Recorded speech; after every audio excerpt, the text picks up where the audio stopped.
Sveiki, mani sauc Keitija Janovics, un šobrīd es strādāju par programmētāju Mobilitēks.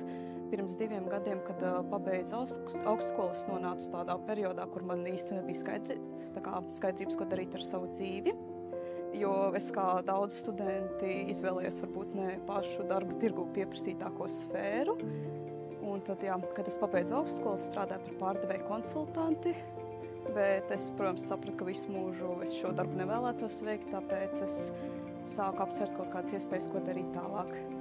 Es nevēlējos vēlreiz studēt augstskolā, jo es tikko jau vienu biju pabeigusi, turklāt tas ir ļoti liels finansiālais sloks, kuru es nevarētu atļauties.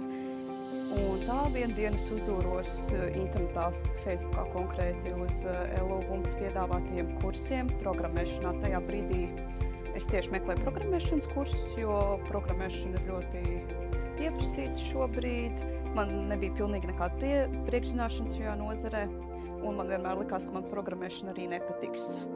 Es iepriekš studēju mākslu, kas vispār nav saistīta ar šo nozari, bet es domāju, ka es varētu pamēģināt, jo kāpēc ne?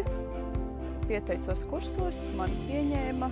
Tas bija pagājušā gada aprīlī kursa sākums. Kursus es pabeidzu jūnija beigās, un jau jūlijas sākumā es biju atradusi veiksmīgu prakses vietu Mobilitēks, un tur es šobrīd strādāju vēl joprojām. Un es šos kursus noteikti ieteiktu citiem cilvēkiem. Man ir ļoti daudz draugu, kas jautā, kā man izdevās kļūt par programmētāju no pilnīgi citas sfēras pārnecot, un es viņiem vienmēr stāstu par šiem kursiem, un daudz no viņiem arī paši ir pieteikušies, vai ja ne šajos kursos, tad kādos citos. Un jā, es arī noteikti kādam citam ieteiktu pamēģināt.